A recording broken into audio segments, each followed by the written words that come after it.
call this meeting of the Board of Education for the School District of Baraboo to order for Monday, May the 8th, 2017 with roll call. Mr. Cummings. Here.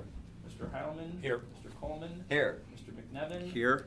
Mr. Meering. Here. Ms. Riley. Here. And Bodek here. Continue with the pledge. The flag's to the right of the screen. I Pledge allegiance to the flag of the United States of America and to the republic for which it stands, one nation, under God, indivisible, with liberty and justice for all. I would entertain a motion for the approval of the board minutes of April the 24th as printed. So moved. Second. Having a motion by Riley, seconded by Meering. Is there any discussion? Hearing none, those in favor signify by saying aye. Aye. Those opposed? I would also entertain a motion for the approval of the minutes of the May 1st special board meeting as printed. It's so approved. Second. Motion by Meering, seconded by Riley. Is there any discussion in regards to those minutes? Hearing none, those in favor, please signify by saying aye. Aye. Those opposed? I will abstain. Thank you. Note Mr. Cummings' abstention. Brings us then to correspondence. There was correspondence included in your board packet. I'm not aware of anything to add to correspondence that is in the packet, whether it be from the board or administratively. So with nothing to add for the correspondence, is there anyone here for public viewpoints tonight? Any public viewpoints? Any public viewpoints? Hearing none, I'd like to point the board and the community's attention to the agenda because there's several adjustments I would like to suggest entertaining. The first is under personnel recommendations. Under A, add number 5, Valerie McPherson for the East Special Education position.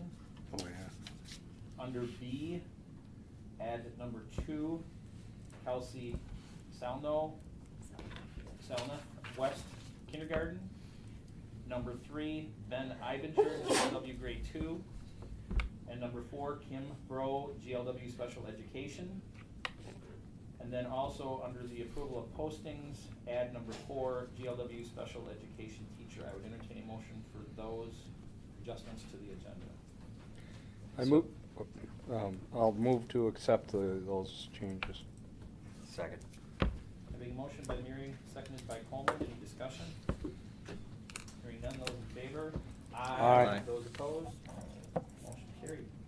Then brings us to our staff, student, and community recognition. I'll turn it over to Dr. Miller. All right, and so I have Melissa McDonald here, Jack Young Middle School science teacher. She has a few students. Come on up to the front, you guys. And you all had in your board packet a press release about their recent success with e-cyber mission, which is a STEM competition. And I think best to explain it maybe is Melissa. Yeah, they're actually going to tell They you. are. about They're ready to go. So That's Okay. all. They're ready to go. But before they go, I just want to say thank you for having us. And this is a really big deal. It's a large competition nationwide. And in all my years of teaching, I've never worked with a group of students that is so driven and motivated and focused.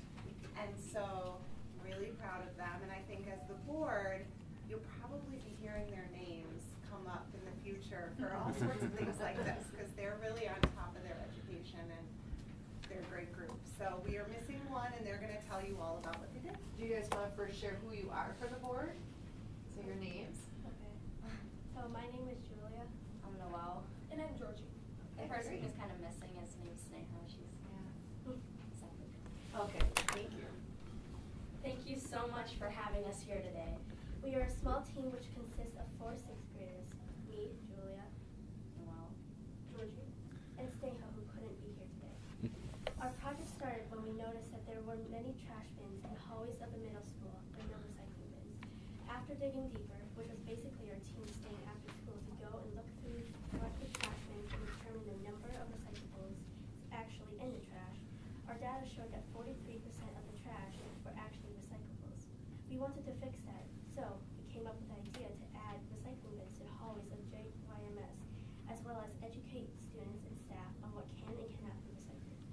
After doing so, the number of recyclables in the trash was reduced to 37%, which, although not much, is still a difference that will benefit the environment. This experiment has showed us that if we take the time to place recycling bins and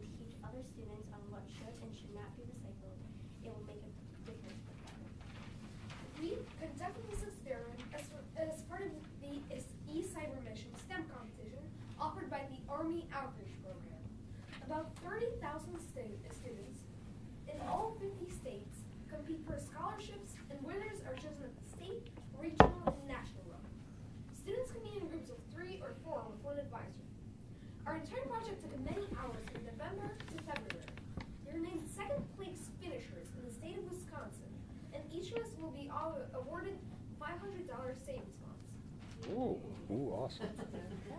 Not only did this experiment benefit our community, but also ourselves. We learned that the time and effort spent was all worth it. No matter the prize, it was still very satisfying to know that our work made a difference. Throughout this experiment, we started a bond.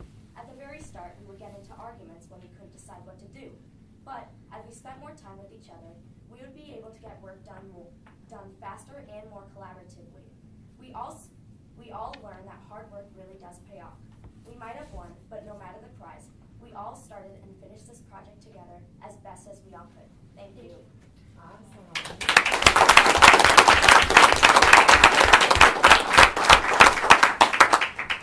Any questions from the board? What was your project? What exactly did you study? We studied the amount of recyclables. Okay, recyclables, but so did you get how many pounds that would work out in a year? We didn't research that far because we spent most of our time looking in the trash. I bet you it's a lot. I bet you it's a lot. So, thank you. How did you educate the other students to know what could go into recyclable trash and what couldn't? At first, we put out a survey in which we had some basic questions such as, well, does this object go into the recycling or trash bin? We found out that, we found out that our school wasn't very good at that sort of thing. So we at first made sort of like a little game, a scavenger hunt. We had objects placed all around the school, cutouts of recycling, of objects that go into the recycling trash bin. And later we have, and students could put those items into 2 containers, one labeled recycling and one labeled trash. The students which got them correct got prizes. Wow. And Wow. they tell them about the lesson and the posters too. Oh, we just laminated these posters and it showed what should be recycled and not, and we put them right above the recycling bins in classrooms and in other places. So then when someone would walk by and then, have trash in their hand that actually goes in the trash, they would know to put the trash in the trash bin. Do y'all recycle at home? Yeah, of course. Of course. Is there any thoughts on continuing this project to see if you can get that number lower than 37%? I mean, it's a great project, great idea. And it seems like, just developing good habits as to where to put the garbage or recyclables. Any thoughts on seeing if you can get that number down to 30% or 25%? Well, we still have the recycling bins and posters out, and we're not doing any more studies but we're still hoping that this will help. Yeah. And part of the community outreach was they, now that they're ready to move on to that portion, is they were gonna create lesson plans and stuff to distribute for schools to help other schools in the district educate their students about recycling bins. Because until they brought it to my attention, I have a recycling bin in my classroom. I have never taught my students what goes in there, and I'm sure that that's the case in all classrooms. And so I thought it was really, wise of them to think of that. And also, recycling is something that we know a lot about, but it's something we can all do. So for a STEM competition, for them to come up with something that every single person can take ownership of is pretty cool. Awesome. Well, Melissa, thank you for your leadership with the students and dedicating your time to support their passion. I really appreciate it. And thank you, Jake, for putting this in the paper. Where'd he go? He's back there somewhere. I still think Thank you, Julia. Thank you. And Noelle, thank you. And Georgie, thank you. Very well spoken. Thank you, guys. Nice job.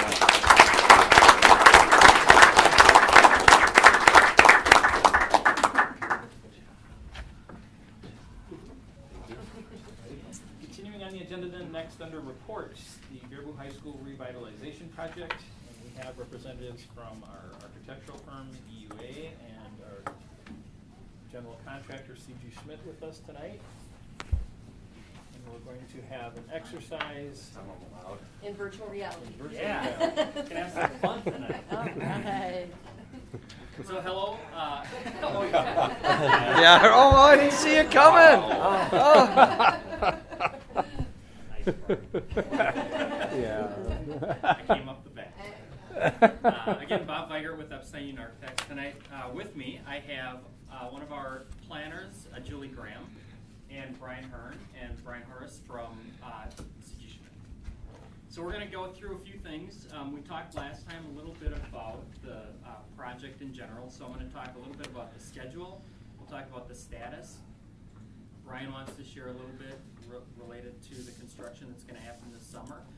And then we have some virtual reality images that we're going to show you. When we show those images, we're going to show them on the screen. So it's kind of like those 360 pictures that you see where you can just kind of watch on the screen and we'll pan around. And if you want to try and look in the goggles, you'll be able to look at 3 of those images in the goggles as well. So while Brian is getting ready, are you going to throw that one out? Yep. Yeah, be careful of the motion. If you get motion sickness, you might not want to try this. But you'll be able to see up on the screen really everything that we're going to talk through. Oh, that's too bad. Yeah.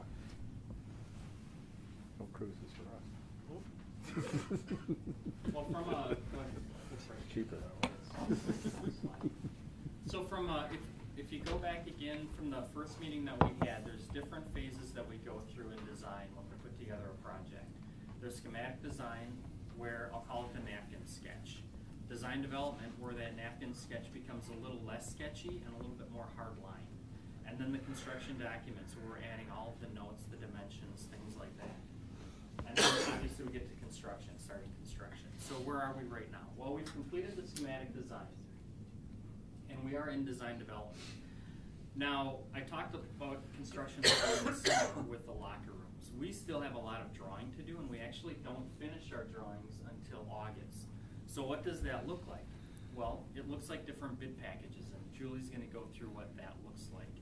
So there is a little bit of overlap, and we're going to go through some milestones that are exciting as well. We've already got one state approval ready to go for the work this summer. So the design development is going to go through June, but again, some of that work is already done because we're going to have work starting this summer. And then we're looking at construction starting in June, and then everything being completed in August of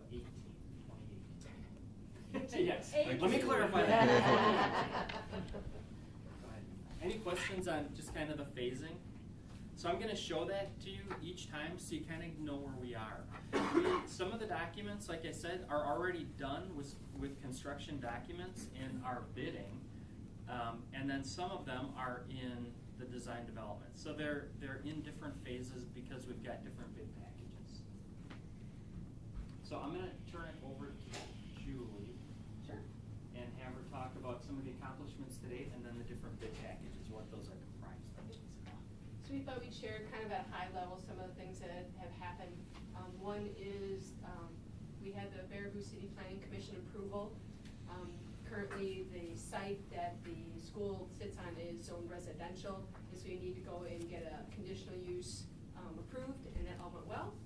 And that's a big milestone in a project. You need that before we can break ground. That and the state approval. So we've gotten part of the state approval for the summer work, and we've got the plan commission. So we're doing good. Yeah, it's always good to have that under your belt. We have had 10 core planning team sessions. We've had 7 vision user group sessions. So the core planning team is kind of leadership getting together and hearing what those vision user groups are doing, keeping that communication going both ways. The teams, when we meet with the vision user groups, they can be anywhere from 3 to 10 people in that group. And they're very engaged, very passionate about what they do. We get to hear their story, what their dreams are, sort it out, turn it into a plan, turn it into a design. So far we've met with the active teams we have right now, our art, English, tech ed, family consumer science, the library, fitness center, kitchen, school, store cafe concessions, multipurpose gym, and aux gym. So we're busy when we get here. We just hit the ground running and meet with everybody and complete the teams we we are done meeting with as far as design, and that those user group sessions are for the gym lockers, the ones that surround the gymnasium on either side, and student services. So that kind of leads us into understanding the milestones as far as the phases. So we have 3 phases kind of that Bob was talking about. Yeah, perfect. So we can call it the bid package. You can call it a phase. We call it a bid package because it happens, we finish our design, the architectural side, and we hand it off to C.G. Schmidt, and they take it to bid and get it ready to go for construction. So bid package 1, design, everything is complete. That, as I said, is the locker room renovation outside the gymnasium, the student services area, and also fire protection. We talked about that. I don't know if you guys talked about that a little bit. A little bit. So, Little bit? fire protection is really putting sprinkler in the building. Fire protection sprinklers in the building. So that work was part of bid package 1, and we're gonna try and get as much of that done in the summer as we can in the existing building. And that's not related to the locker rooms and student services, but that's a fire protection system throughout the entire school. Right, and we wanted to get that early into bid package 1. That will happen throughout the entire project, but if we can get it into this first package, then C.G. Schmidt is ready to roll, and they can stage it how they need to stage it. In our meetings, we've given the teams a heads up, because what that means to them is some ceilings will start coming down. So C.G. Schmidt determines when and where, informs the team when that will happen, but we're giving them a heads up that that's going to be coming. It will start this summer, and it will continue throughout the project. It'll move through the entire school until the whole works is done. Bid package 2, or phase 2, we are working on that right now. That includes site, civil, it's kind of about the same thing, and superstructure. There's an elevator, all the steel. We get that done early so we can order the steel. All the things that are important for structure, we want to get early so that once we're moving into the next phase, we've got everything ready to roll. And we should have that package done end of May and hand that off to C.G. Schmidt so that they can begin their part of that work. And then bid package 3 is basically everything else, everything that's left, which is quite a big chunk. So we are right now, how Bob was talking about, in different phases. That one is in design development. So we are still designing it. We're working with the teams actively. We met with them last week. We will meet again this coming week. And we might have one more early June, maybe another in that area, just catching any straggler conversations, anything that's open-ended. So by early June, we should have that design done. But then we have the design done, but then we have to create documentation for construction. So that'll take us some time too, because it's a really big package. So that will probably be done on our side, handing it over to C.G. Schmidt, end of August, probably about August 22nd is our goal.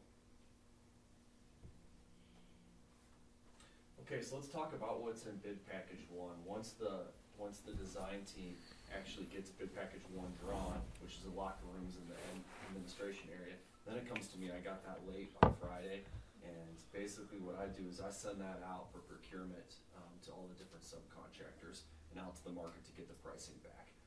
In this particular bid package, we have 19 different scopes. And what I mean by scopes, I'm talking framing and drywall is a scope, ceilings is another scope, plumbing.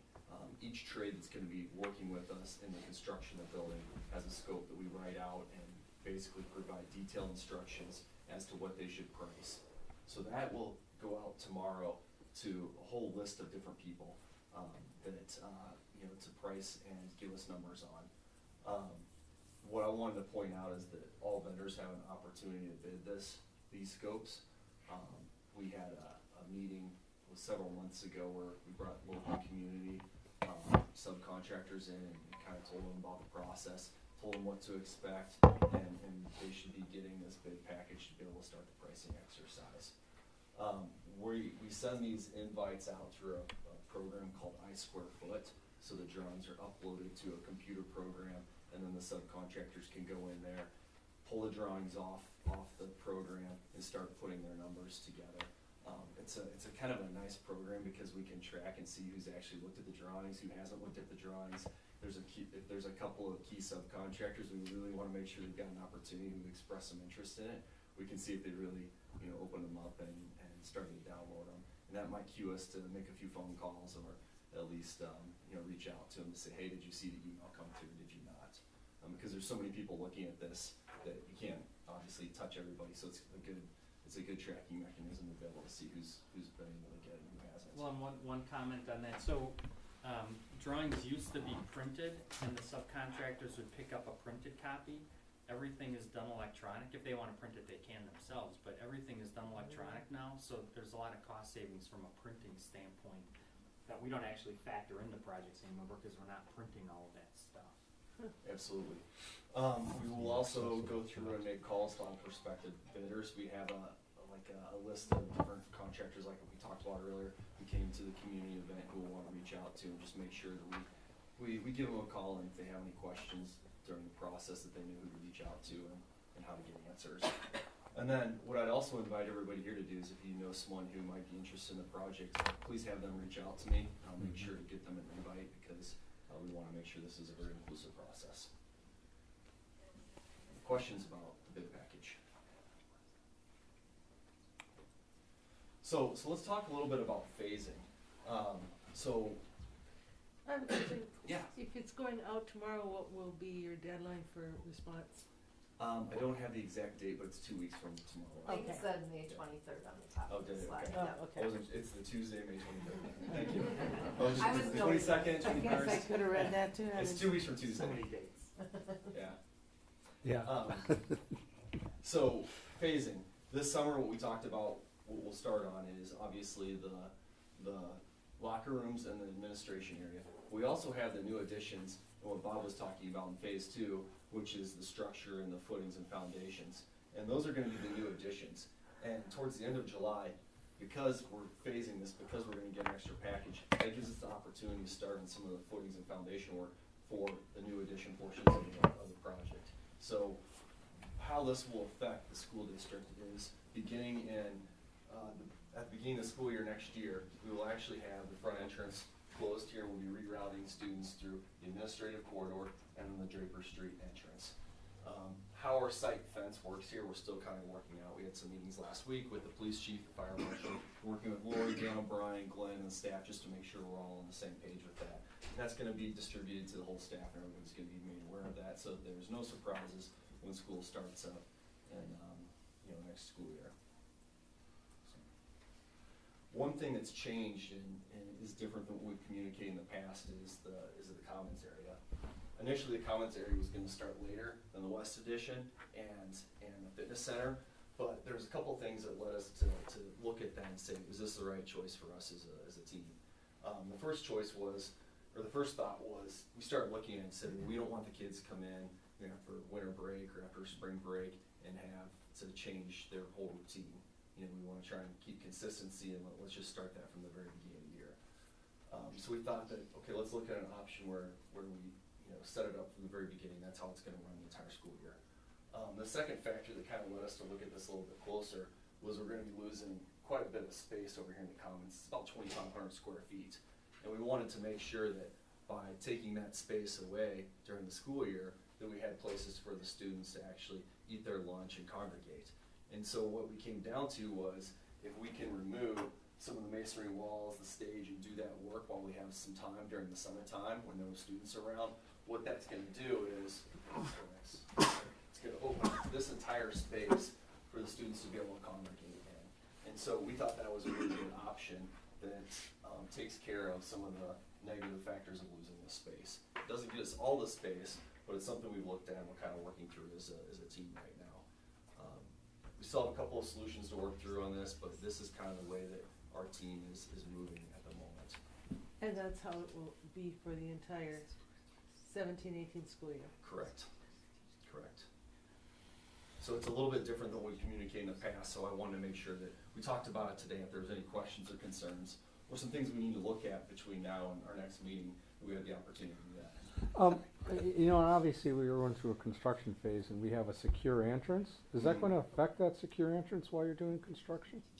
It will, and we'll have to put provisions in place to make sure our new secure entrances are the two locations we're going to be rerouting. That's why we were working with Chief Schaaf on Friday, talking through all that. Okay, good. Yep. Thank you. Yep. Mhm. And which is another reason we want to try and get that work accomplished this summer. Oh, so sure. when students get here next year, that it's already set up for them, it's ready to go. And we're not trying to squeeze that in over a week or two over like a spring break or winter holiday. Good. Thank you. Well, heck, on, fireworks. Fireworks. I'm not putting those goggles on. Our first meeting, we presented some static images of the building and kind of the overall general aesthetic from the inside and the exterior. And we're able to now use the 3D model that we're creating our drawings, documentation sets from to do virtual dynamic views.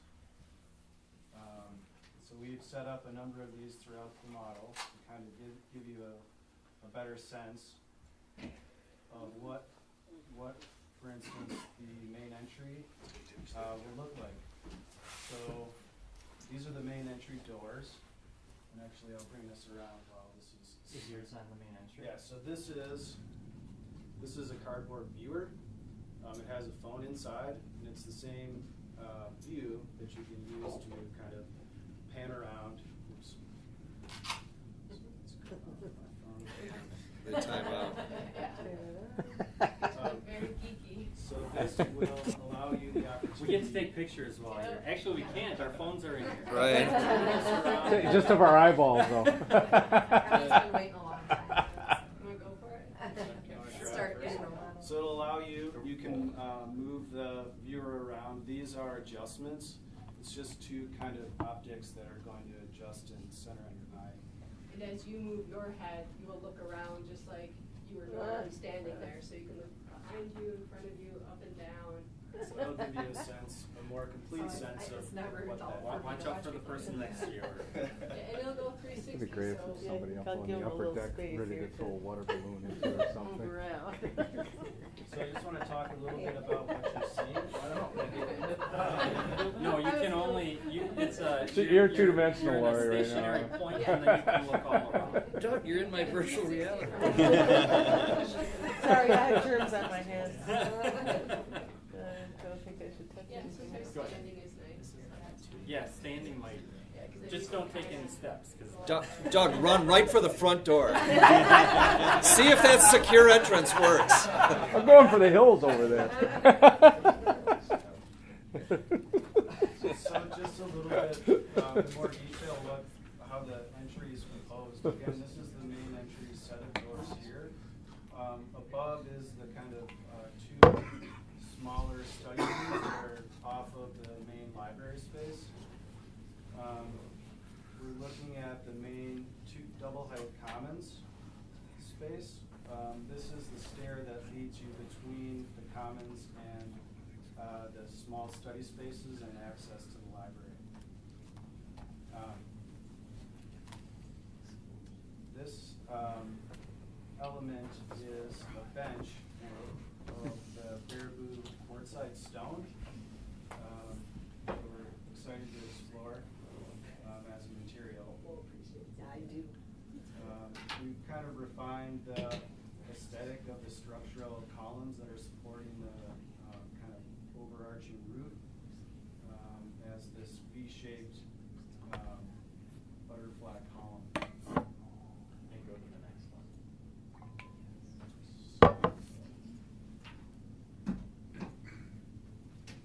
So this is a view from the, now standing inside the common space, looking back towards the food service area. Again, this is the balcony overlooking from the library above. Julie has this one loaded on her phone. Oh, no, I'm good. She doesn't want anybody taking pictures of her.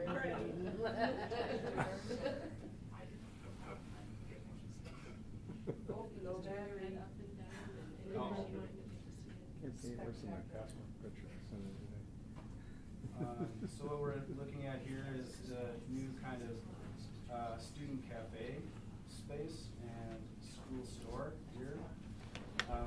Entrance to the gym is either side of this kind of, these kind of programmatic pieces. This reflection that you see here is, we're exploring how we can integrate a lot of display into the main lobby space. And this is ceiling, is that glass, is that light?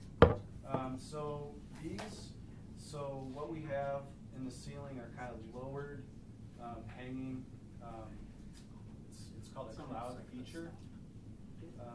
but it's something like this, but it hangs below, it has space around it, and it will kind of uniformly be in between the large wood beams that frame the roof. Will it soundproof a little bit? Because you're going to have some big sound in that area. Yeah. So even though it looks like we're done, you know, you can see the space. There's a lot of detail that has to be figured out yet. Even the material, right. We haven't selected light fixtures yet. The materials, we're showing materials, but we haven't actually selected everything yet. So think of it more as a sketch of what it's going to look like. We just have to figure it out now from a design standpoint. We've got to select all those materials. But it does start to help define where we're seeing, you know, warmer tones of wood. Well, and the sound absorption issues. Yeah. Definitely. See?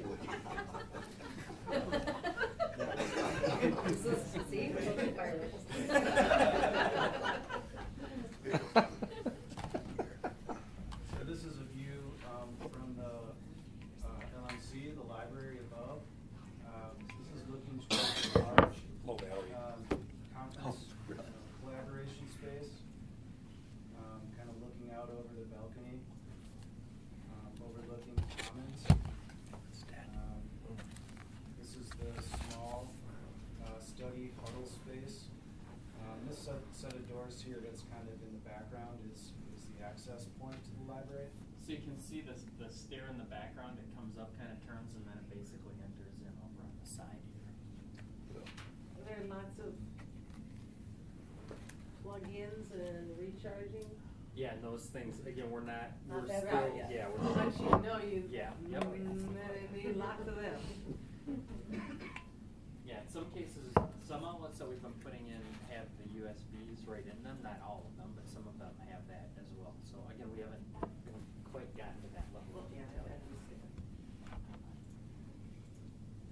A lot of that conversation comes out of the user group meetings. Sure. Already been there, that's some of the expenses that we can start incorporating. Glenn, you get the library, look at the library. The other two images, we don't have virtual reality, so these are just up on the screen. And this is We much ran out of more, slides. just kind of to give you an idea of the space itself for the fitness area. This is we'll be looking out towards the stadium. Obviously, fitness equipment will be in there, but not in the model. But I think it really helps visualize that there will be similar to the commons, kind of double height space, glass that goes to the stadium here. This represents the track, and a stair that connects the two levels of the fitness area.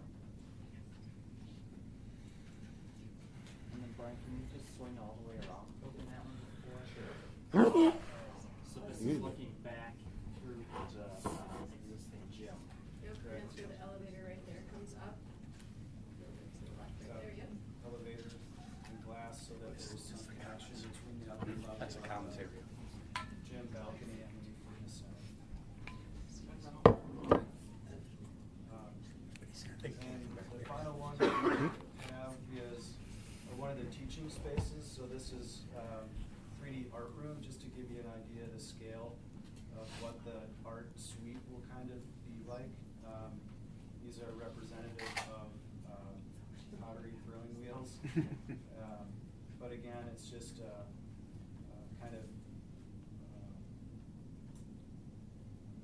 simple space that will provide them enough opportunity to connect through the corridor.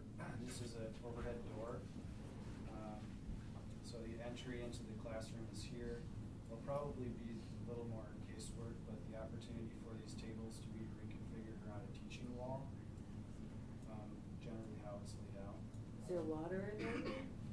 Yeah, so Got three That's what that sinks. is. There's three sinks, yeah. here.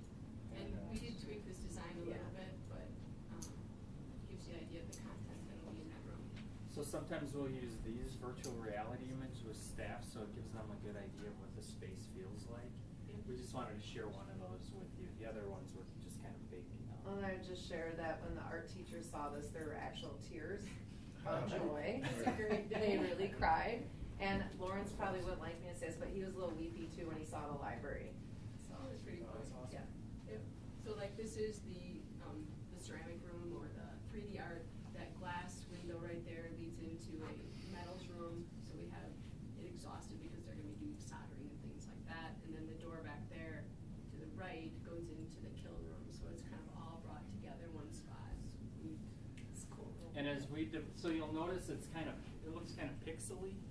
As we develop it a little bit further, get into the planning a little bit further, and we start to select those materials, we can add those materials in, and we can render it at a higher level. It'll have more shadow and more light. It'll actually be defined, and it'll look a little bit more real. And we'll bring those as we get those developed further and have them teach them. So, I don't know, any other questions or comments or? I mean, again, you're meeting with our teachers too, so when we're looking at rooms even such as this, you can say, here's the layout, but then we get ideas even on the furniture and so forth. They're beautiful. Yeah, team's doing a good job. Fun. Good group. We enjoy working with you very much. Good, thank you. All right, well, thanks. Thank you.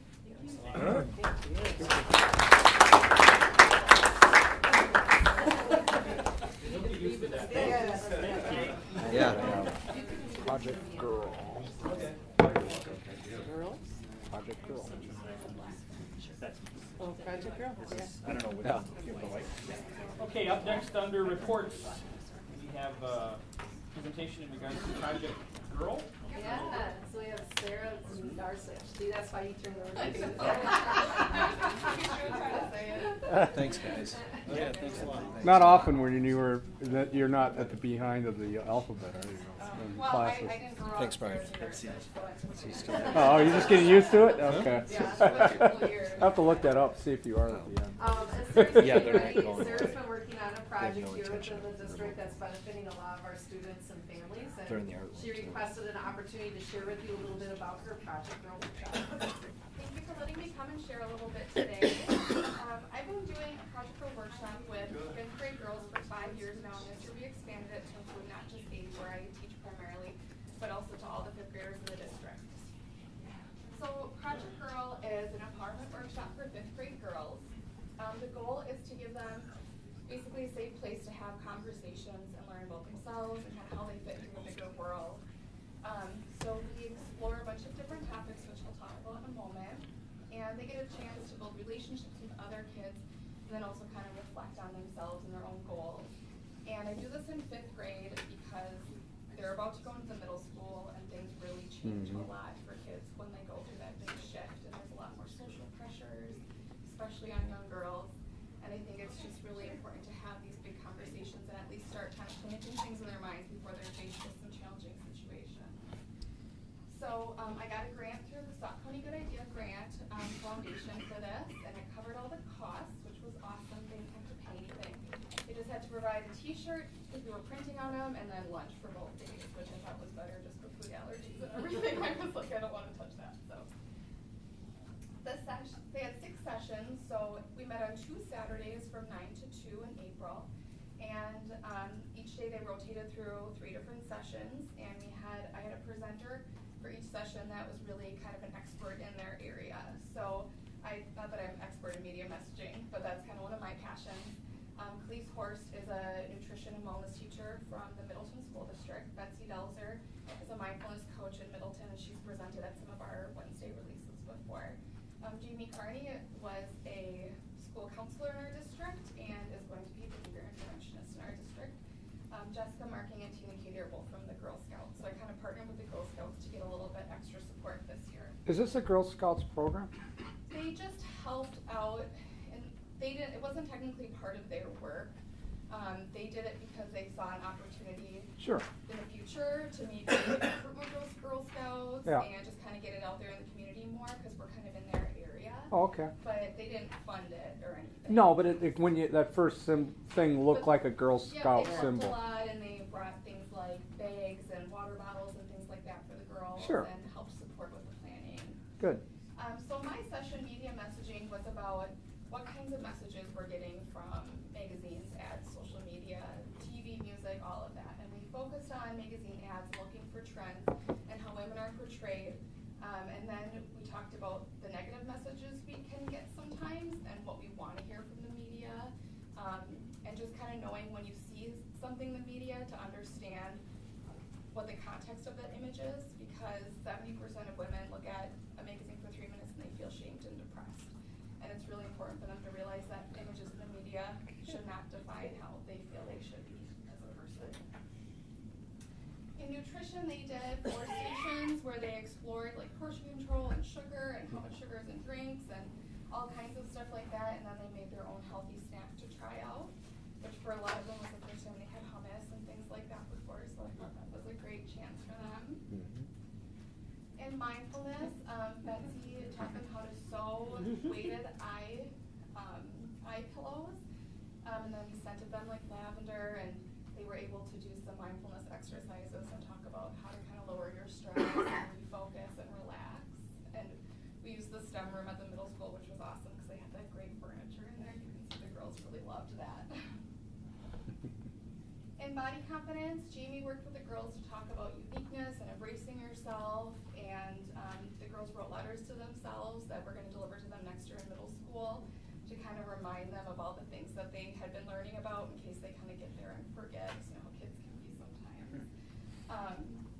And then they did kind of like a piece of artwork about being unique.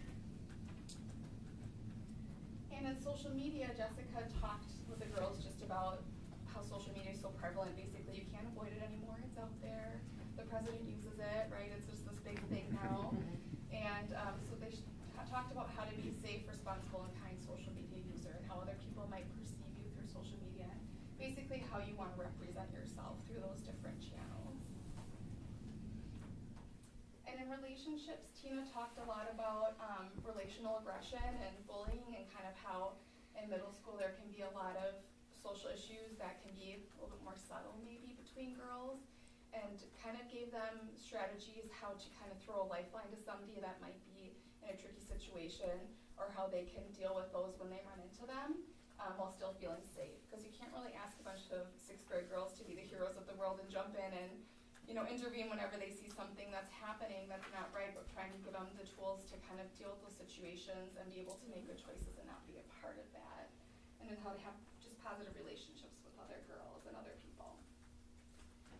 We also screen printed t-shirts, and I got my husband help. He's the middle school art teacher, so he was the only boy that was allowed because I needed his help. You're an ally. Snuck in the room. And we had peer mentors as well. We had 3 peer mentors that were former Project Girl members. So this is one here, Haley, and since she has done screen printing, she helped out with that. And then I should have brought mine, and then we wrote on each other's shirts about all the beautiful things about each other and all these positive things. And some of my girls wear them to school like every week now, and I just love seeing them like wear all those wonderful messages with pride on their shirts. And then we had this just really awesome closing ceremony where we all stood around, and we planted these 3 bulbs, and we kind of talked about how they're blooming this spring, they'll go dormant, and next spring we'll take the bulbs out again with a new group of girls, and they'll bloom again, and how it's kind of this cycle, and how all of these girls who have been through this are kind of part of this family now, and how they can go on to support future girls, project girls, and we want to build it up so that we kind of have just these strong leaders, and they can really be spokespeople and kind of help mentor these other girls coming into the school, and hopefully year after year it'll just keep building and be kind of a more impactful thing. And then every girl poured a little bit of water in, and then they all kind of promised to each other to be a lifeline for each other next year at the middle school, which was really cool because they met a lot of new people, and when they walk in the stores they'll have a lot more familiar faces next year. And that's kind of Nice. Awesome. Is this an after-school program you're doing? It had been in the past at AVID, and now it's Saturdays. And Saturdays. 2 Saturdays. And we did a survey, and the girls really liked it being on 2 Saturdays, actually. So I think we'll probably keep it that way. Okay. So they each get an announcement, and then they go to that on a Saturday. So. Yep. So I did permission slips and flyers and things, and sent them out to the schools, and then, yep. And then This is the first year you've done this? on this scale. On this the first scale. year I've done it with the whole district, and I held it at the middle school. It used to just be me and a a dozen girls in my art room after school at 8. Sure. Okay. That's But great. then we had 36 girls between the 2 days. That's awesome. Participate, so. Great. Thank you for doing something so Thank you. amazing.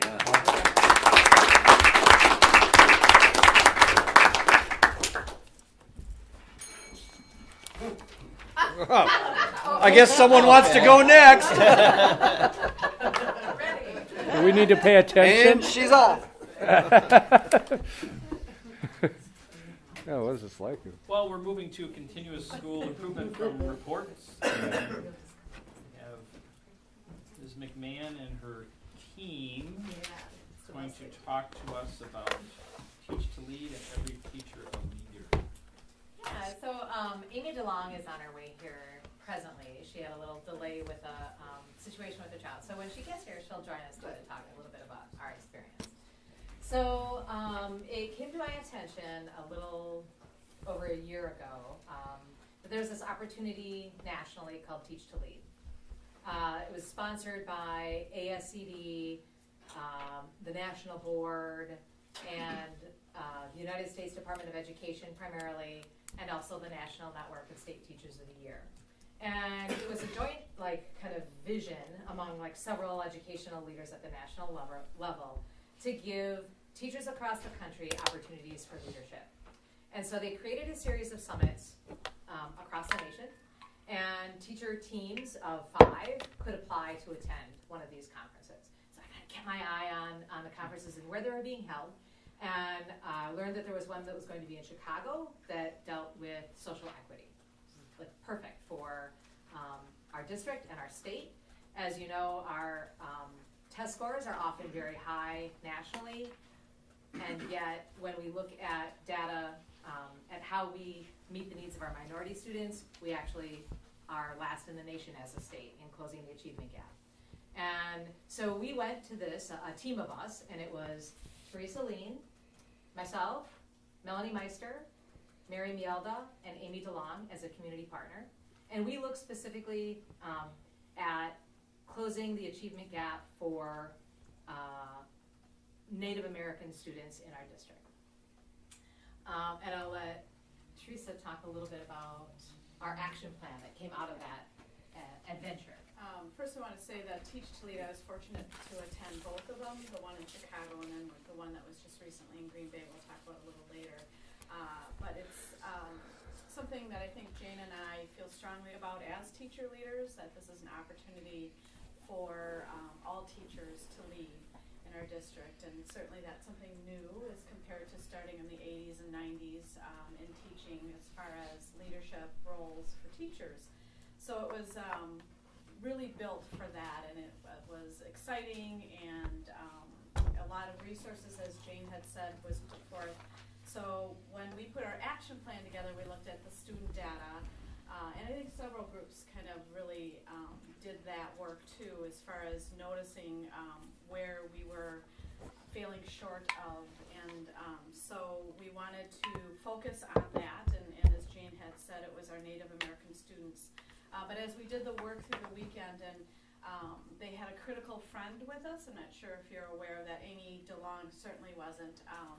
It was somebody that was well versed in the area that we were focusing on, so they selected somebody who could really be that resource for us. So she was from the U.S. Department of Ed, and she kept us going and on task all weekend, and you know Jane and I, and so it was a big task for her, and she managed to do it very, very well. And so we came up with this logic model, and we included, partnerships, community partnerships, and you'll hear more about how we did that even better in Green Bay. And we wanted to make sure that it was ongoing with these different activities that we had thought about and talked about, and then Jane will share what we've done so far. But it certainly was a great way of getting started and ongoing. So many times in at least teachers' lives, we might get started on something and then something else gets in the way and gets put by the wayside. This certainly is not that. It was very well organized and had 30 and 90 or 60-day check-ins with the U.S. Department of Ed, where we got back together and made sure that we met those phone calls and things like like that. So they really want to make sure that this builds capacity. So, so for first steps, when we came back, one of the first items on our list that we wanted to accomplish when we returned, we reached out to the Ho-Chunk Nation with the help of Amy DeLong and secured Ho-Chunk sensitivity training for all of our instructional coaches in the district. It was incredibly well received by that group, and I can say that after having taught here for 28 years, I learned so much just about the Native population. It was incredible, and I'm hoping that we can expand that further for administrators and other staff as well. So we also did something called culture walks. We went to every building, and part of our work recognized that we needed to come with this lens of representation and ensure that all of our kids had an opportunity to see themselves on the walls and in the curriculum in every building and to feel welcome there. And so we did culture walks where we went took a Saturday and our whole team came together and we went building to building, making note of common spaces and what was sort of prioritized by what we saw and who was represented and who wasn't represented.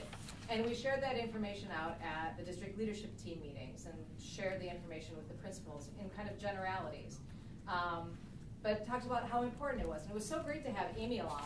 She said, and as she shared with you, she could be here, she shared, she said, hey, take a look on your walls. Do all the Native Americans have feathers? Because that's not what we look like now. But are Native Americans like me, that look like me on your walls? And it just gave us a lot of thought. And our team would like to take the opportunity, too, to work with those principals one-on-one just about some of our general takeaways. And so we want to look at that going into next year, how can we really consider representation and how we include all of our kids and their families. That then also was a place where we began conversations about hosting a statewide conference on closing the achievement gap, because we realized, listen, this work that we're doing, wouldn't it be great if we could just blow this up and share statewide the great practices that are happening that are really effectively closing the achievement gaps. And I just want to give credit to where credit's due here. Jane sent out another application that was reviewed at our state level that allowed our team to be one of 15 in the state of Wisconsin to participate at the Every Teacher a Leader Summit in Green Bay. Yeah, so thank you. So what Wisconsin did then is they recognized, Tony Evers went to a Teach to Lead conference actually and thought it was amazing and came back and said, let's do this at a statewide level. So nationally, they took 26 teams from across the country. Statewide here, they brought together 15 teams just a few weeks ago to Lambeau Field. And our goal there was, how can we begin the process of putting on a conference? And we'll kind of share some of our experiences there. Yeah, so, yeah, sure, hop in. It was a wonderful conference, and reiterated a lot of the data that we already know. Again, in our state, we tend to be on the plus side and do pretty well as far as academic achievement when we look nationally, but then when we dig in closer, we start to tease out some of the data. We look at it and we say, hey, for our economically disadvantaged population, for our minority students, there's a significant gap. And that's important for us, not just statewide as educators, something that we want to improve on, but also when you look at our data here in the Bear Brook School District, that's also something that we want to continue to focus on and close those gaps as well. Especially when we look in the Bear Brook School District and the demographic shift that we've had over the past 10, 15 years, especially when you look at our economically disadvantaged population. So we had an opportunity to hear about that data from Dr. Tony Evers. He was one of the individuals that presented. Also, Dr. John King, who was a former U.S. Secretary of Education, and got to just kind of listen to some of the things that different districts are doing or areas around the nation. And then that was kind of the first part of our day. And the second part of our day is when we really got to sit down together as a team and start to map out, hey, what could this look like and how could we really have an impact and how can we start to build the capacity of teachers not only in the Bear Brook School District and educators not only in the Bear Brook School District but around the state to really affect change instead of just kind of talking about these things. And that's what we started to really narrow in on. And it's I can reflect on it myself, because I remember coming in as a first-year teacher, and if you were to talk to me about the opportunity gap or the education gap or social equity, what would that really mean for me with my background and where I am now, because I've had the added benefit of talking to such great educators that we have in our district, like Jane, Victoria Ruff, where I've been able to go to these professional development opportunities. I've really grown in my capacity, so we want to try to do that same thing for others, and that's what kind of led us to our goal. Yep, so now where we're at, like our first steps, we've reached out to the Ho-Chunk Convention Center to secure like a venue, and we have a place on hold for September of 2018. We reached out to Dr. Evers, and we're in connection with him to set up a time to meet, because we want to secure their support and maybe work in collaboration with them to like host this conference. Seeking sponsors. Yep, seeking sponsors. So that's in the works. We've reached out to potential keynotes, so stay tuned for that. We're hopeful that we can secure a major keynote speaker and really just have an awesome conference that will serve districts and educators statewide. So at this Every Teacher Leader Summit in Green Bay, Dr. Miller was there, and Nick, and Teresa, myself, and Teresa McCullough also were in attendance there. So we've made a lot of progress already since we've come back, and just are excited about what this might mean in September of 2018. Yeah, so it's important for us that you knew the work that's going on, because it is attached to the Bearwood School District. But the Bearwood School District is poised to do this work because of the team of individuals that are standing here. Not every school district in the state of Wisconsin can do that, so a lot of times these people don't hear how grateful we are for their work, so thank you so much for your leadership. Thanks.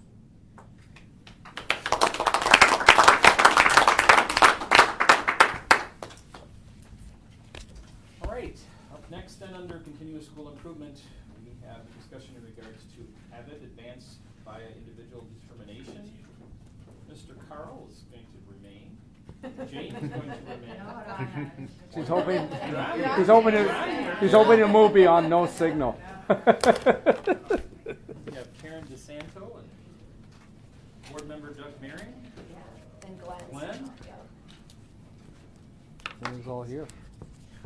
Might be easier to name those of us that weren't Yeah. there. I'll get it I'll started, just leave and it, then yeah. individuals that are listed on the board agenda under this item, if you'd like to just chime in, that would be wonderful. So we're going to talk a little bit about AVID, which actually, when we think about here at the local level in the Bearwood School District, a lot of things that we were just referencing, the issues that we're trying to address that mirror some issues that we see in the state. AVID is a tool that we're hoping to leverage to focus in on some of those issues. So what is AVID? AVID is a program for structures and academic supports for students who kind of fall into the academic middle, and then also will have a variety of respecters. One, perhaps I'm a student who falls in the academic middle. I'm used to receiving D's, C's, and B's, and I also am economically disadvantaged, for example. And we really looked at how can we bring structures and teaching supports that can focus in on that population of students and really help them maybe move from kind of D's, C's, B's to C, B, A's. And also how can we help set goals for the future beyond high school to possibly post-secondary. Mm-hmm. So AVID strategies, although what you're hearing from me right now is that it focuses on one core kind of group of students, the nice thing is that these strategies and structures kind of tend to permeate a building or permeate out through a district. So it helps secure academic growth for all, creates an academic school structure, focuses on really quality teaching and good pedagogy, and it addresses an area of need which continues to increase here within the Bearwood School District. So we were fortunate enough, we had a team within the Bearwood School District that was able to travel to Madison East, where they have a very successful AVID program happening within their district. They have structures in place where they have teachers all throughout the building at Madison East who are AVID trained instructors, which means there's AVID teaching strategies that they incorporate within their classroom. They have a cohort of students that are their AVID students. So they're students who kind of meet some of these check marks here, and those students then get to take classes with the AVID instructors. They are involved in an elective course that's structured strictly to support them in their academic endeavors and their other courses that they're taking. And this is just one way where they have a team that kind of screens and looks for these students. But again, what they started to notice is within their schools that these structures and these supports and these methods that are used by teachers start to kind of filter out amongst the rest of the student body and the rest of the staff as well. So just a simple data point. In 2014, 2015, I believe when I was looking at DPI's web page, Madison East had a graduation rate around 80%. And since they've really started getting successful with AVID, 100% of the AVID students graduated. And I think too, to help the board understand, when we talk about this elective course that AVID is placed into, what the structure looks like is somewhat prescribed by people who've done the research behind AVID, where a couple of days a week they are getting direct instruction, and a couple other days of the week they're getting tutor support, and then one day of the week there's an opportunity to collaborate with community partnerships, to visit schools or colleges, to visit workplaces, or to just do some kind of outreach activity that helps broaden their scope of what they can maybe go into after they graduate from high school. So an AVID focus, an eye on the future, focuses on reading and writing foundations, tutorials, brings in family support, and it also has community partner support. There was a very robust community partner connection with Boys and Girls Club when we went to Madison. And maybe this is a good time for Karen and Doug to just share from your perspective from our visit. Sure. I've been familiar with AVID for several years now, and I'm so thankful that we went to this thing because it's been on the tip of my tongue going, because it's so amazing. The data that it creates is real, at 100% graduation rates, and these internships that these kids are placed in because of this AVID program is phenomenal. The other thing that I see, and it was great for this day when we were in Madison, was the availability to talk to some of the kids. The kids themselves have created these relationships and this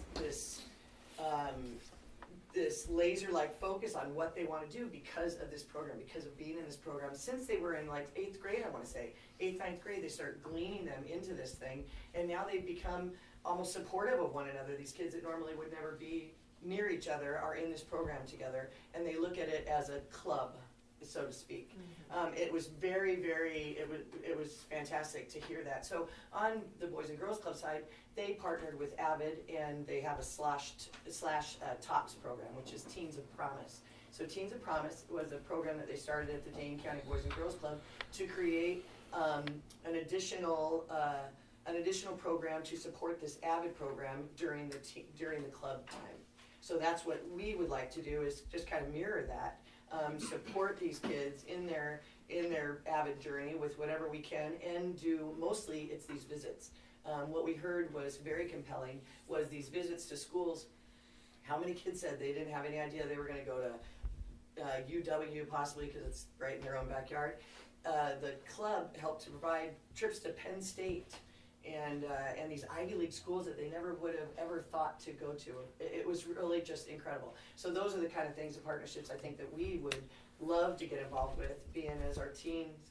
Our program is pretty dynamic. I think we're on the cusp of a lot of things, and I think this is the perfect supportive organization that we can provide through the schools through our continued partnership. So I'm pretty psyched about it. Yeah, and just to kind of chime in a little bit on that too, is that, and again, that just our previous thing that we had on Teach to Lead, this just really falls into place with what we're looking for when it comes to social equity. With any program that we ever add to our system, and again, I also kind of look at our gifted, which I think is recognized around the state. We obviously thinking, we're looking at just the top tier. But I mean, what we've done there, and what I think we're going to do here too, is, yeah, it certainly is going to concentrate on a certain group of students, but this will have a positive effect, I believe, on every one of our students throughout our school district. And the data was just phenomenal. I mean, they were showing the kids that were in AVID, they're doing well. But then the kids who weren't, there were some things that because we talk about the statewide achievement gap, which is certainly more severe in other places, particularly in Madison, and they were closing that gap even with the students that weren't specifically in the AVID program, and they attribute it to the skills that our teachers and other staff got from that. And so I believe that there certainly is going to be a win for certain students that we really do want to focus on, but I think this will be a win for our whole school district. Just a quick note on that. A lot of the AVID strategies, many of our teachers are due. Absolutely. Okay? Close reading skills, Socratic seminar. I was just in one of the high school classrooms at the beginning of the school year, and I witnessed just a wonderful Socratic seminar. And the idea with it, though, is to get everybody on the ship moving in the same direction. And the more people you get using them consistently, more exposure for all students, that kind of idea. But we have lots of these teachers using these strategies. And you know, and Madison East is doing some really incredible things. But I believe that we as a school district, as Nick said, are further along than when they started with this. And so I believe that jumping into this, that we won't be like, it won't be like overwhelming for many of our teachers to get involved with this. And I think it will just be right. It'll get us so that we're having the whole ship moving in the same direction. So our plan, identify AVID instructors, and that has started already, and maybe I'll let Glenn just touch base on. Yeah, I can jump in here. We've had AVID on our radar for a while now, so it's not something that just snuck up on us. We know that this is, from an instructional standpoint, just reinforcing the priorities that we already have instructionally in our district and at our high school. And we also know that this research-based program has had a lot of success nationwide, and it really fits what we need to do for our students at Berryville High School. So really this is gonna come together nicely. Mary Mialda will be our AVID elective course teacher for freshmen next year. We will identify 20 to 25 students that will be in our first cohort. And as Nick said, we're looking at data, students with certain grade points, but also looking at students that we know we have a core group of students too that don't meet their ACT capabilities based on ACT Aspire projections in 9th and 10th grade. And we look also at students that, again, are economically disadvantaged and or may come from a family that are first generation college students. And that's part of what the AVID expectation is for identifying criteria. So we'll be looking at that first core group, and there's summer training for our core group. And in addition to having a teacher like Mary, we'll have one section. We also put together a group of teachers from each of the core departments. So we'll have an English, a science, a social studies, and a math teacher. And primarily those teachers will also be teachers of freshmen for this first group that we train. And they will come together to help us usher in our first cohort of AVID students, and also help us continue to have the conversations about what this basically amounts to is best practices in teaching. And so those things won't be new conversations for our staff on any level. And I would just say that the key part of this is expanding these elective courses to, as our freshmen come in to 10th grade, to 11th grade and 12th grade, so they stay together in a cohort, and as we grow it over time. So those are some of the startup ideas or plans that we have, and we're looking forward to kicking this off. How does it grow over time? You said you're starting with a cohort of 25. How many students might fit into the qualifications that you're setting? I imagine it's probably more than 25? More than 25. And would you have multiple cohorts then, or So how does it work? You could, yes, Mike, you can eventually have more than one grade level AVID elective course. You could ultimately have two. I know Madison East, I believe, has 3 next year. They're significantly larger than us, but I believe their freshman cohort will be 3 sections. So, you know, you want to make sure that you're doing the right things up front, identifying the students that will be successful in this, because it has high rigor, high expectations for students, and the idea is that you want to make sure that you're picking students from the get-go that have that commitment. We've also talked that we don't want to have like a bus with a limited amount of seats for this kind of opportunity, and so that's something that we'll monitor very closely, because we don't want to deny kids that opportunity. That's what that's what I was kind of getting at in a roundabout way, I guess. Yeah, and Mike, can I just add one? Yeah. Can I add one thing? Yeah. Just like that. So the cool thing about it, Mike, when you talk about like how does this like expand or get bigger? The cool thing at East, like as you walk through, you could tell that there was a culture of learning there, right? And that came in part from AVID. For example, like we see at the elementary level anchor charts on the walls all the time. If you walk through an elementary classroom, you'll see that. Maybe not quite as much at the middle school, maybe not, you know, as much at the high school, but just like the use of like really strong pedagogy, like putting anchor charts on the wall to cement student learning. That kind of print-rich environment is good at all levels, especially good for kids in poverty who have like a deficit in like access to literacy, or our ELL population. So things like that, like highlighting careers in English that came from AVID, but they're in the hallways for everybody to see and like grow from. Encouraging teachers to put their diplomas up, you know, just showing and showcasing, hey, this is where I went to college, this is a cool thing, this is what I loved about the University of Madison, you know, like yada yada, you know, just like all of that really kind of permeated the building then, even though it's sprang from this AVID cohort, and I think had an impact across the building. Using Cornell notes in all classrooms, not just in the AVID elective course, but it's something that we've made a priority and emphasis for quite a few years, and have provided professional development in that area. So those are all just tried and true, you know, best practices. The other thing I'm working on is setting up a site visit to Mequon Homestead with our core team before the end of the school year. And I know their demographics are different, but they are a national demonstration school, and they do it K through 12, and it's really their primary professional development and primary priority in their school district. And Mary teaching this class, what? So Mo's asking logistical. What class is she not teaching? So Mo, she teaches academic seminar. She's had we've had a full load of academic seminar courses in our building, and so we can make room for one section of AVID in her schedule without any problem at all. So not adding to the budget. Nope. Right. These students would be. They might not be AVID students, but they would be students in the classroom, and you're just identifying in some elective course, cohorting them or whatever. And down the road, that's how you kind of look at your schedule as you work it up every year. Okay. So that's under new business. We're going to ask for your approval tonight to implement essentially a new course next year at the high school to support AVID. But the cost for that is tied up into professional development, and we are able to. Yeah, I mean, if you're interested in the cost, and Nick can share the cost, but we have it built within our budget that we can afford the staff training for the summer.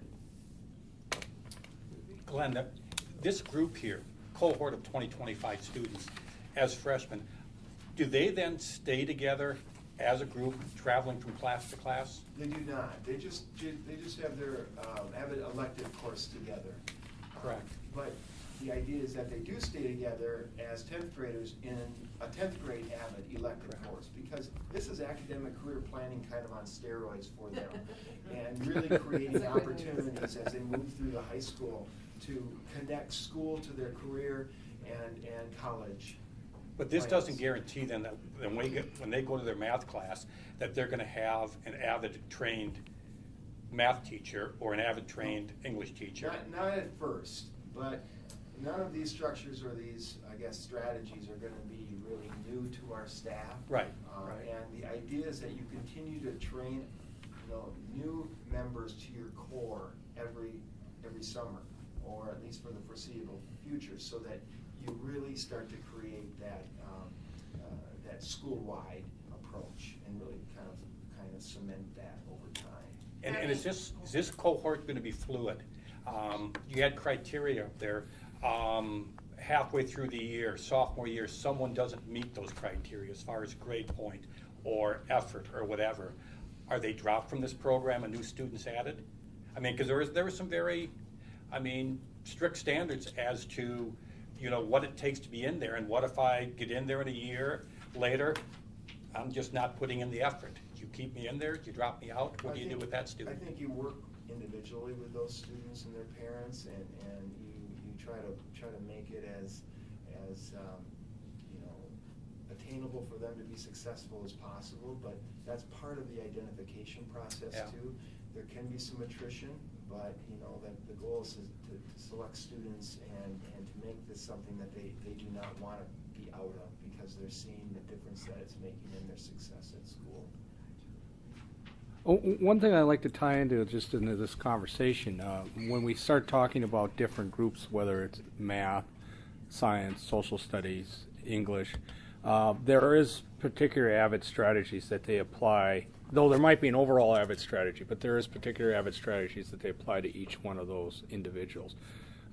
Areas. So, I was very interested to see what they were doing in the science area, and so they're applying best practices not only school-wide, but then also in each one of those particular areas of studies. So, I would believe that even if there isn't an AVID teacher that isn't particularly working in that area, that we would have a math AVID teacher that could be able to help and assist with that teacher. That's the beauty of our PLC structure, Yes. is that our teachers have that time to collaborate on these early release afternoons to share strategies with each other and plan together. So we're starting with a seed group, if you will, that'll be trained specifically to work with their peers, but then over time we'll get everybody trained at the same level. Yeah, we're starting off small, but that smallness doesn't mean that we're not able to apply those strategies to individual classrooms and individual students. It's like train Train the trainer. Yep. Yeah. Can I ask how do you work to avoid selecting for success? I mean, you've got a peer group there that you're choosing the kids that are driven for attendance, the kids that are you're taking a group and we're picking. How do we avoid picking the best of the best and then pointing to that and saying, "See, we're successful," whereas everybody else that's modeled in their group may not have been predetermined for success, but these kids were because they have the right support structure at home, or they have the right support structure. That home support structure is a critical element to any amount of success.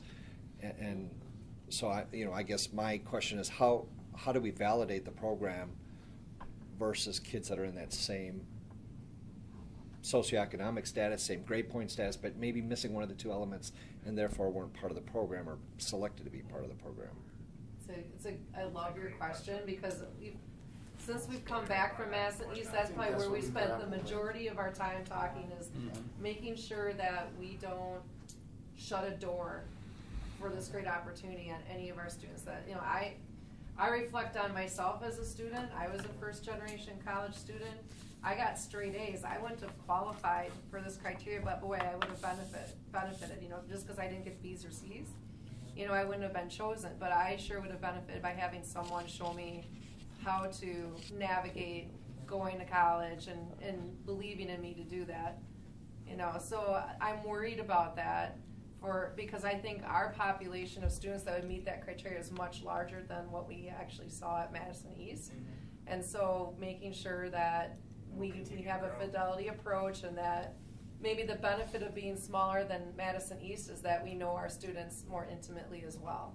So I think that we're going to strive to make sure we're not closing that door. Also, what we've had a lot of discussion about, and that's a great question, because you're right, we keep going back to it, but I think this is the start, and I think even when Madison East started 10 years ago, they also had those same questions, and they grew it. So I think for us, I'm going to assume that it's going to be a learning curve also in just that, to make sure we don't self-select and make sure that we gild the lily a little bit and make sure that we're Well- successful. I understand, in those ways. Yeah. I mean, the program can be a success. We just want to make sure that it isn't. Yeah, right. Sean mentioned family support, and I had a question. There was a bullet point. Family style support. What does that mean? When did you speak to AVID when we were at the program and they talked about bringing in family support? Remember that? I don't know if I was there yet. On that part. Always reaching out is something that we'd like to do, and I think the AVID program, hopefully we're doing that with all of our parents, but the AVID program, and I would think the instructor specifically that is working with the elective course, we get to know those students in a very intimate way, and would just be another source of contact, but building beyond that would hopefully be what we look for in the future as well. I think too that, just to adjust that, like a lot of what's built into the AVID too is sort of just like with that cohort team building, giving them a sense of belonging, that they have a peer group there, connection with like these tutors that come from either the college or the greater community. A lot of them were retired educators, where there's just this sense of like, there are a lot of people that they can go to, like older people serving as their mentors that may come from the community or the university, the teachers in the building, so they're just like these multiple layers of support for those kids who also like build this sense of family as a cohort. So it's a pretty natural fit for Mary too. She has individual community volunteers like Doug coming in every academic seminar class. Intergenerational support and creating those different layers like that really can make a difference. And Mary's done a good job on that. I mean, at the beginning of the year, I think I might have been one of her first. She says maybe she felt frustrated, but then she just kept plugging away with it, and all of a sudden she's getting 4 or 5 people coming in, and it's growing. I thought she meant she felt frustrated after you were there. You'd never been frustrated. Well, that didn't work, but we'll try it again. Let's get Oh, Doug's the only one coming in. I know. Yeah. To be completely transparent, schools and network, and for some of our students, they just don't have an advocate that knows how to network the system of school. And so the more adult support that they have or support within the system that can say, hey, this is how you fill out this paperwork, this is how you get this opportunity to take this course, it opens up some doors, and the more support we can provide for them to be able to network the system a little bit. There's a lot of truth for that. Yeah. Oh. There's a display at Madison East celebrating the students that had completed their FAFSA. And we all know how that process is. And if you don't have help doing that, that can be daunting. And so many other things like that. Help. How much of a time crunch do we have here? We have a little bit of a time Is this crunch. something that we can take some time, to look into? It looks like this is something that we should be doing for all our students and not just a select 20. These sound like great skills for all students. Right. But is this something we could maybe take some time to look into, look through, maybe come back next meeting with some better questions? Or does a vote have to be right now? There is a time crunch, Tim, definitely, as far as, the things that we need to get in place before the end of the school year, including, setting up times with middle school teachers and administrators to go over the data, which we've already pulled and we're looking at because we've been working on some of those placements for our incoming 9th graders in other areas. So, we really need to do a lot of due diligence with the selection process, and that will take some time meeting with the right people and communicating with families and letting families know there's going to be an adjustment to their schedule before the start of next year. And I'd like to be able to do as much of that before the last day of school as possible. The other part of that is I need to start working with our core team and just establishing some conversations with them and our whole staff just to keep everybody up to date. That doesn't mean we can't continue to talk about this, but there's some pieces of it that I do want to get started on. And I know places do this as low as, what, 7th, 8th grade? Are we planning on putting it into the middle school at all? Well, I think our opportunity right now is to start right now, With and ninth again, grade. we wanna think With ninth big, grade. but we wanna take, small steps right now. And have the right successful steps. steps, yeah. And that's where I see this, great possibility and opportunity with Mary's schedule and, the time of year, frankly, and the opportunity with our staff who, I think, we're talking about academic behaviors that we want to ingrain in all students. And that's probably the biggest conversation I have with our staff day in, day out, year in, year out, about how can we continue to pound those important academic behaviors that make anybody successful in as a student or in life. So I don't want to miss the opportunity. Well, the other thing is that when we were in Madison East, that was a full room of people. They were turning other school districts away because there were so many people knocking on the door just to see that demonstration. There is and again, I think it's a valid concern. Jane has a concern that the training that the cohort needs to go to this summer could very well fill up. And so, I think delaying that decision may be that even if we waited even a couple weeks or another month and say, okay, now go, it may not be available. And so, I'm certainly ready to move tonight with it. So. Yeah, at least half of the national trains are already filled. Well, and again, I'd rather send them to Minneapolis, so they might like to go to Orlando or Denver or something. It's a little more expensive. I think the other, Tim, I think the other sort of like need or desire to move is that as a transition year, our ninth grade students are struggling academically, and it's a difficult transition year for our kids moving into the block system of 8 classes out of every other day. It's a big transition in a lot of different ways. And I think that we need to shore up from underneath some supports for our kids. But you're only doing it for 25 kids. For now. Yeah. It's a step to a school-wide, possibly, a possible school-wide solution. Well, and I think it's important as we talk about this to keep in mind that AVID is core instruction, it's for all kids. So when we talk about training those core teachers so that they're working with their peers, that is school-wide and impacting all students. But then it's the 25 students that get that one course as an elective. That's the academic and career planning on steroids as an intervention for those kids. So keep in mind that is, we're working with the whole here. But your question and concern and saying what Deshaun's bringing, that's what we've been talking about all along. I said we got to make sure that there isn't a limited amount of seats for our kids to participate in this. But there will be. Initially, yeah. I've had to mourn that in the past week or so, yeah. Several of us have had the same concern, right, that we don't want to put a limit on it, but I can also appreciate we don't want it to fail because we try to make it big enough for everybody right out of the block. It needs to evolve. It does.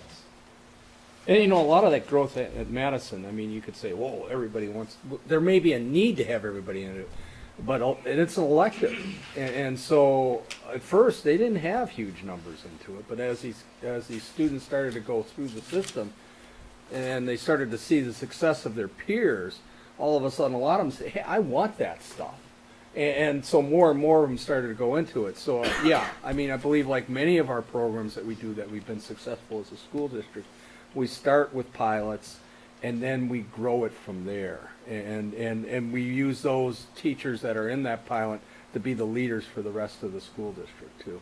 So. Well, as previously mentioned, that's an actionable item under new business E, so we will be coming back to that shortly. And thank you to all for the information in regards to AVID. I'm sure we'll talk about it again, not only tonight, but in the future. Brings us to personnel recommendations. We have the approval of hires, as mentioned with the accepted adjustment to the agenda. We have 5. Unless there's any opposition, we can take 5 hires together. I'll read through them just for specifics. The first three are for the Jack Young Middle School. Math teacher Doug Francoeur, social studies teacher Sam Koenig, language arts teacher Melissa Van Enkenvoort, bilingual teacher Alex Paulson, then that's not at the middle school, right? Correct, that's elementary. Elementary We'll level. take them though. And then the addition Valerie McPherson, which is the East Special Education position. I would entertain a motion for the approval of those 5 new hires. So moved. Second. Having a motion by Coleman, seconded by Heilman. Any further discussion? Hearing none, those in favor signify by saying aye. Aye. Those opposed? Motion carried. Brings us then to B, the approval of resignations. We have 4 with the addition of 2, 3, and 4, which were added to the adjusted agenda. Amy Beatty from the high school art teaching position. Kelsey Salno from West Kindergarten. Ben Ibinger from GLW Grade 2, and Kim Bro from GLW Special Education. I would entertain a motion for the acceptance of those 4 resignations. So moved to accept the resignations of all 4 of those teachers. Second. Having a motion by Mearing, seconded by Riley, is there any discussion in regards to the acceptance of the resignations? Hearing none, those in favor signify by saying aye. Aye. Aye. Those opposed? Motion carried. Then brings us to the postings. Again, we added number 4 for the special ed teaching position at GLW. And I would entertain a motion for the approval of the 4 postings. I will so move. Second. Motion by Cummings, seconded by Heilman. Any discussion in regards to the postings? Hearing none, those in favor signify by saying aye. Aye. Those opposed? Motion carried. Brings us then to D under personnel, the approval of the preliminary teaching contracts for the 2017-2018 school year. Background was provided in your board packet, and if any adjustments are to be incurred with the hopes of settling a contract in the near future, we'll make adjustments accordingly. Move to approve. Second. Having a motion by McNevin, seconded by Mearing. Any discussion? Hearing none, those in favor, please signify by saying aye. Aye. Those opposed? Motion carried. Brings us then to new business. New business. Approval of the out-of-state Future Business Leaders of America student trip. Awesome, thank you everybody, I appreciate you letting me come in and talk to you. Appreciate you hanging around. Yes. So, at the beginning of the summer, I sat down with the roster team that we had this year. We tried to think of ways to help motivate kids to try and perform and do better in FBLA. And one thing that kept on coming up in conversation was that this year Nationals was in Anaheim, California. Ooh, that would motivate me. And that's when I decided it was time for me to fulfill my lifelong dream of going to Disneyland. So I know I gotta get one of these kids to go to Nationals. It is motivation. So we had 18 kids this year that qualified for state, which was pretty good. And then we had 5 kids that were able to qualify for nationals. So 3 different teams that are going to go in. Outstanding. Wow. Unbelievable. I know, I was really impressed. Last year we had 1 team make it, so this year we got 3. So hopefully we'll do a little bit better every single year. The trip is scheduled for June 29th till July 2nd. We're going to fly out there. Hopefully we can get to John Wayne Airport, and then it's a half-hour commute over to the hotel from there. We'll be there for a couple days for the conference. There'll be some tours, some trainings going on at the same time, and then they'll compete. And then hopefully they can bring back some hardware and do a really good job. So, Awesome. if you guys have any questions, I'm here to answer them. I'm sure one concern will be cost and funding for this trip. Yep, that is a big concern right now. So Ethan in the back is gonna bring around a little donation cup. Should have had him go when there was a larger Business. But, You can't leave unless you pay. We have budgeted out right now. The cost is about $1,300 per kid. It's a little bit more expensive than it was last year, and California has a lot to do with what that cost is coming from. We do have some fundraising ideas in plan right now, but ultimately it's going to be up to us and the kids to kind of rise the potential there to see if we can raise those dollars. So, I mean, other than that, When do you get to Disney World? Disneyland? You know, the tours, the discounted day, it's on the second day that we get there, so. Yeah, I don't know, I've never been before, so sure it'll be fun. Okay. Great, you got something you wanna sell too? I think students have some things to Yep. sell? Yeah, you know what, we're gonna tap into some stuff that we have in our school store, and see if we can push some of that product. We wanna try and create a partnership with a community member. I'm still trying to work out the logistics with Swine Camp on that. I've been doing prom for the last couple of weeks, so. You're just a little tired right now, aren't you? You know, and since prom is over, then we can go, all the way with the fundraising. And then, we've had a lot of success in the past with doing brought stands on it biking. Okay. Yeah, so I'm really confident we'll be able to bring that cost down. And then, so far I haven't had any objections from parents, mostly just concerns on what the agenda looks like. So, I think it'll be good. Entertain a motion for your approval. So moved. Second. Send FBLA to California. Motion by Riley, seconded by Coleman. Any further discussion? Hearing none, those in favor, please signify by saying aye. Aye. Those opposed? Great. Thank you. Our kids are going to nationals because of your leadership. Thank you. I appreciate it, thank you.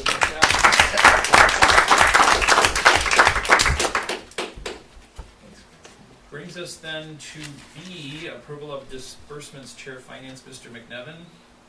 Move to approve. Second. Having a motion for approval by McNevin, seconded by Mr. Cummings. Any further discussion? Any discussion? Hearing none, those in favor, please signify by saying aye. Aye. Those opposed? Motion carried. Brings us then to C, Mr. Meering.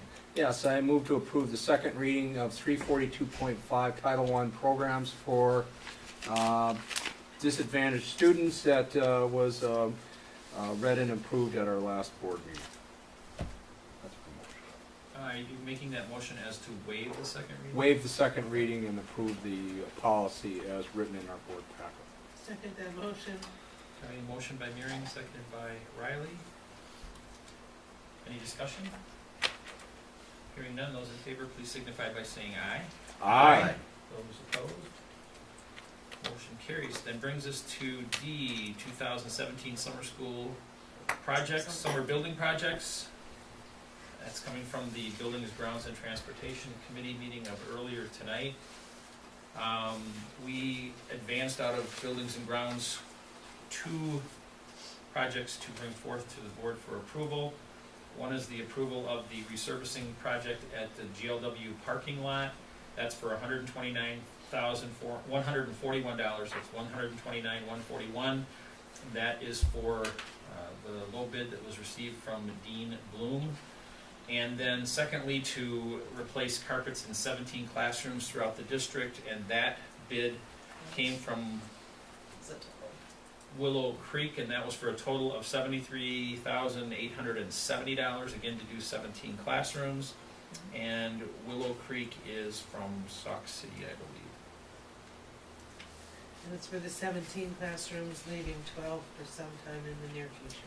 Yes, there were several projects we talked about at BG&T that we want to reserve implementing because there was some question in regards to the resurfacing project at GLW. There was a couple of potentially unforeseen things, and we don't want to use up all the money. We want to have a little contingency fund there for that project, and we will still have the opportunity to take up some of the others that were brought forward to us later. When is this, how much longer do we have for that $57,000 Sure. that's left? Sure, so in your board packet, there's a memo from Mr. Avery Yeah. that talks about the funds and for Fund 49, and that we still have time to use those. They'll be invested, so we won't lose our access to those dollars to continue to do the work that needs to be done. Good. Yeah. So again, the recommendation and the request for a motion is for the $129,141 GLW resurfacing project for Dean Bloom, and then the $73,870 to recarpet 17 classrooms for Willow Creek. I will make that a motion to approve them. Second. Having a motion by Cummings, seconded by Heilman. Any further discussion?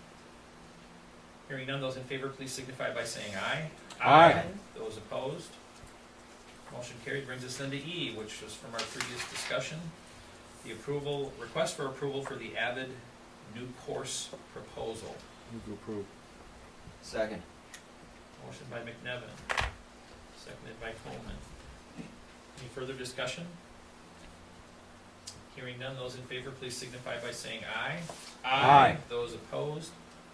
Motion carried. Brings us then to F. Good luck.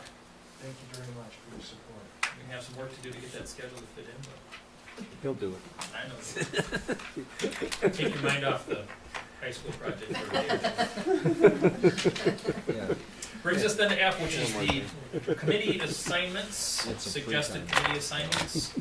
I don't know if everybody, I emailed a copy and Does anybody need a copy? apparently forgot what year it was. It should read at the top 2017, 2018, Oh, not look. There 2016, wasn't attachment. 2017. I have copies here.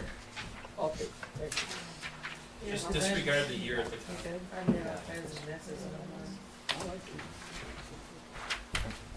So at the very top, it's just reiterating the officers for the school district which were handled at the last regular board meeting.